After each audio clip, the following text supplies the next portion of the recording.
je ne mène pas d'enquête, boire une ortie fermentée on the rock au torche-peau fait partie de mes petits plaisirs quotidiens. À cette heure-là, c'est tranquille, enfin, habituellement. Mais laissez-moi me présenter, Humphrey Bogart, détective privé. Discrétion, patience, opiniâtreté, pour vous servir. C'est bon les gars, c'est bon, hein. Vaut mieux être sourd que d'entendre ça, me glisse Rino à l'oreille. Je peux pas lui donner tort sur ce point, c'est pas avec des rafales de paix, même lumineux, qu'il va remplir la salle. Alors, on commence ce soir, patron? Désolé les gars, mais ça va pas être possible pour ce soir. Hein. Vous avez vu l'affiche? Une autre fois peut-être. Eh ben on vous fera signe, Je n'ai pas eu le sentiment que Rino les avait convaincus.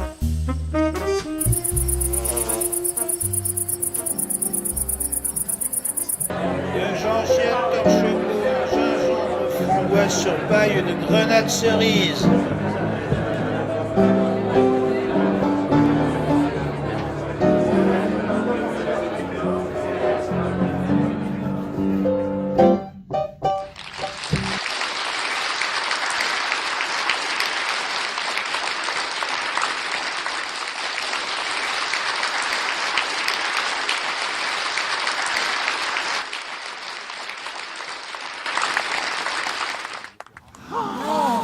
de la part d'un admirateur inconditionnel.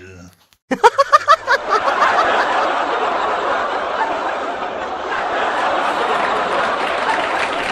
Michel, que je l'ai trouvé, je t'assure.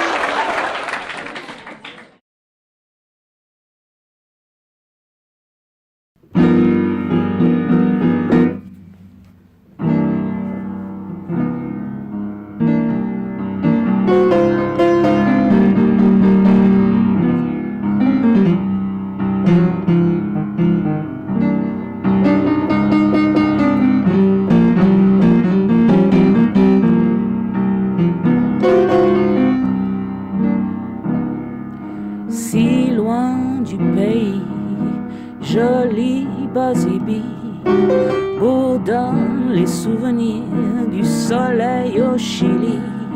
Basibi chante le blues du pays.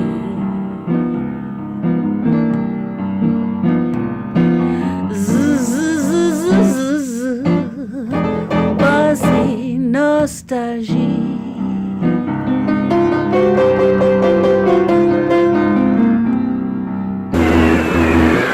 Qu'est-ce qu'il me faut encore, cela?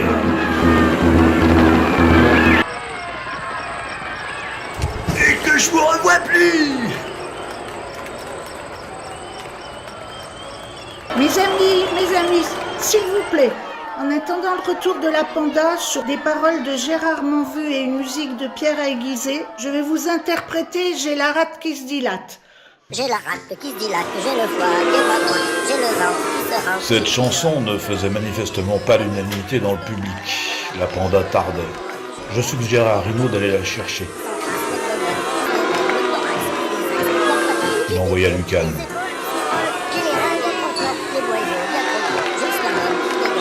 Quand Lucan est revenu des loges tout bizarre et qu'il a chuchoté aux oreilles de Rino, j'ai compris qu'il y avait un souci.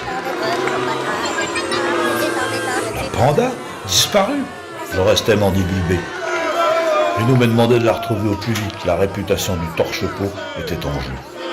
La panda! Mes amis, en attendant le retour sur scène de la panda, tournée générale offerte par la maison. Je constatais des traces de lutte dans la loge de la panda.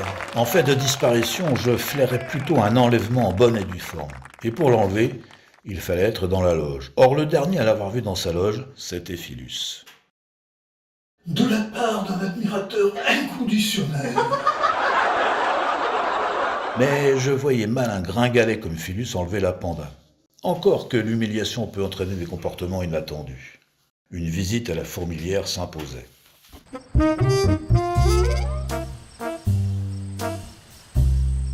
Je demandais à parler à Philus et montrais les traces laissées par son retour sans détour à la fourmilière. Le soldat est allé le chercher. Et il est revenu avec la femme de Philus, une vraie mégère. Qu'est-ce qu'ils veulent, Bogart? Bonsoir, chère madame, Philus n'est pas avec vous?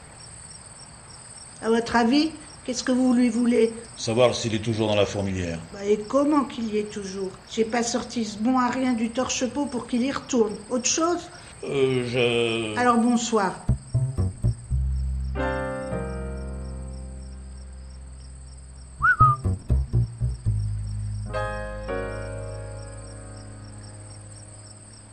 Le soldat me fit quelques confidences. Philus n'était pas le dernier à sortir une fois son dragon de femme endormi. Et ce ne sont pas les sorties dérobées qui manquent dans la fourmilière. Je concevais que Philus se laisse aller à quelques escapades. Il n'en restait pas moins suspect. Pour avancer dans mon enquête, je devais en savoir un peu plus sur cette panda. Connaître les habitudes des victimes, ça peut aider. Une fourmi, la panda! Mais mon jeune ami, votre star est une guêpe sans ailes, car femelle, certes, et originaire de contrées lointaines, certes, mais une guêpe quand même. Les révélations de Worm me poussaient vers le nid des guêpes. Pas de gaieté de cœur, elles sont plutôt rugueuses de caractère, farcies de morale, et il est toujours délicat de les interroger. Salut patron, je vous cherchais. Ça tombe bien la bourde, moi aussi. On a du boulot, une nouvelle affaire. Faut retrouver la panda. Elle est partie? Disparue, la bourde, disparue. Disparue? Mais où ça? T'es fatigant parfois, la bourde. Bon, va rôder dans le jardin, si tu y vois Philus, reviens me le dire. Et sois discret. Ça marche. À plus, patron.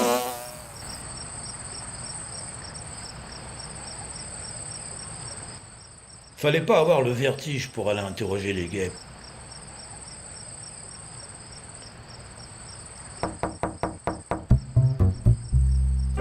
Oui, Humphrey Bogart, détective privé. oui. J'ai informé poliment la guêpe sur l'objet de ma requête. Pour être franc, je ne la sentais pas disposée à être très coopérative.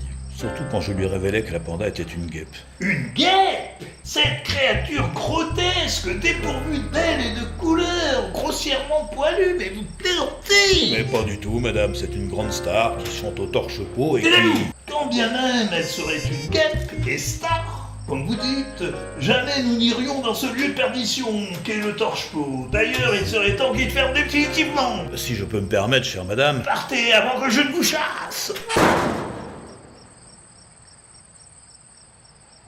J'aurais dû partir avant.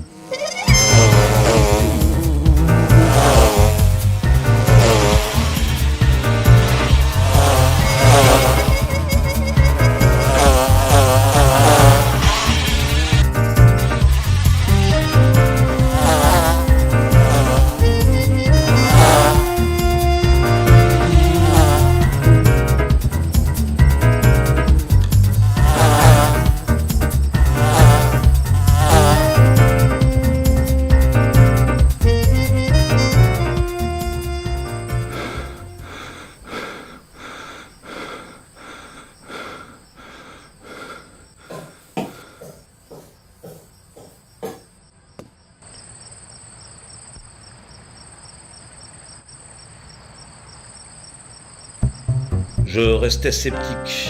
Enlever la panda pour que le torche-peau ferme, pourquoi pas. Et d'autres auraient pu avoir la même idée.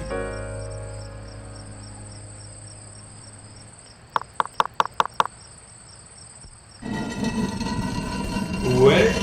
Humphrey Bogart, détective privé. Vous répétez là? Ben ouais, Et vous comptez donner un concert bientôt? ben ouais. Il poursuivit en m'affirmant que ce n'était pas parce que le patron du torche-peau était bouché comme un coin qu'ils allaient renoncer à jouer. Et que le jour où il serait star, il jouerait dans toutes les salles des jardins alentours, sauf au torche-peau. Vous êtes au courant pour la panda? Au courant de quoi? Elle a disparu. Une vulgaire caprice de star, mon pote. Pas de quoi s'affoler. Allez, salut!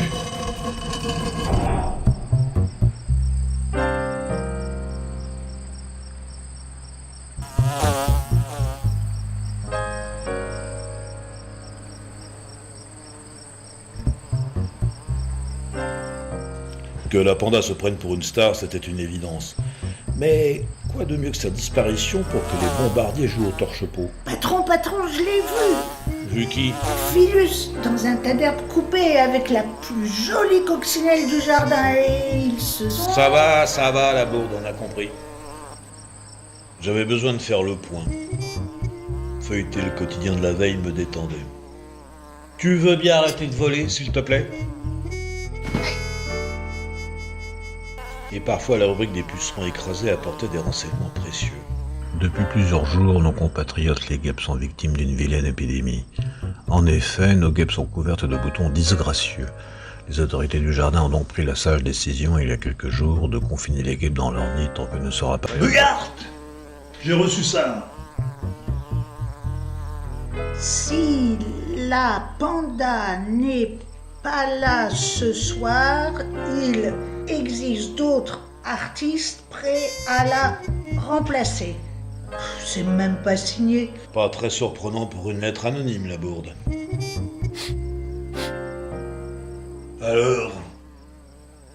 Alors je crois savoir qui a enlevé la panda. Éclaire-moi, Bugart. Et vous?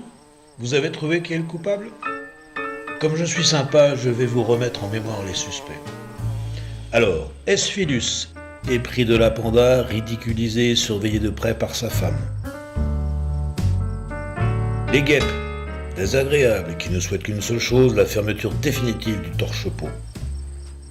Les bombardiers, qui voulaient se faire engager pour jouer au torche-peau.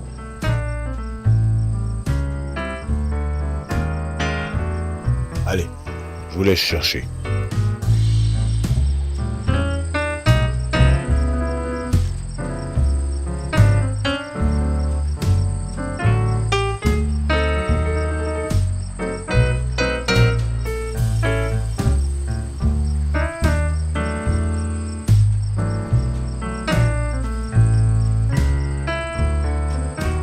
Vous avez trouvé? Si oui, bravo. Sinon, j'explique. Ce n'est pas Philus. Nous avons la preuve que Philus est rentré chez lui, un peu forcé. Et c'est vrai que personne ne l'a vu ressortir. Mais rappelez-vous que la bourde l'a vu avec une coccinelle un peu plus tard. Patron, je l'ai vu. Vu qui? Philus, dans un tas d'herbes coupées avec la plus jolie coccinelle du jardin. Ce ne sont pas les guêpes. Si vous avez fait attention, la guêpe que j'ai interrogée avait des boutons sur la figure, mais surtout, un article du journal de la veille informait que les guêpes étaient confinées depuis plusieurs jours. Donc, il leur était impossible de venir enlever la panda. Sauf à désobéir aux ordres, mais ce n'est pas trop le genre. Et oui, les bombardiers sont les coupables. Je l'ai compris quand Rino m'a montré la lettre anonyme, et que je l'ai reniflée. L'odeur de prout et de brûlé ne laissait aucun doute sur les auteurs de la lettre. C'est vrai qu'elle sentait le prout. C'est ce que je viens de dire là-bas. Les bombardiers voulaient absolument jouer au torche-peau. Ils ont donc enlevé la panda pour forcer Rino à les engager à sa place. En tout cas, ils peuvent être sûrs d'une chose, c'est qu'ils ne sont pas prêts de jouer au torche-peau.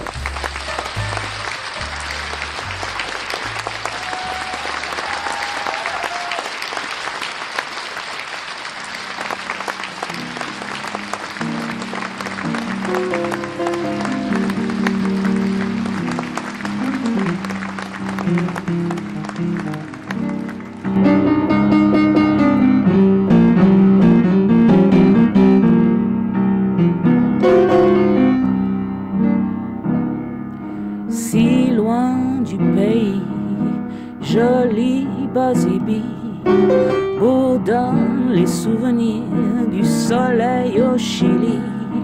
Basibi chante le blues du pays.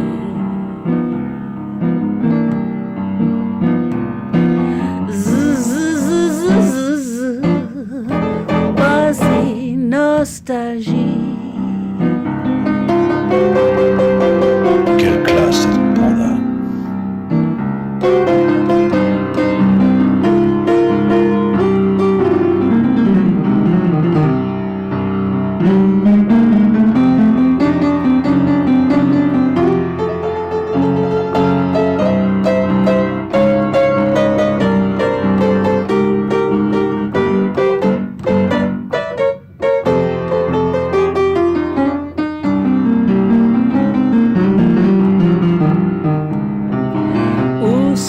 tes amis, jolie Bosibi, toi tu es parti loin de ton pays, Bosibi. Chante la mélancolie.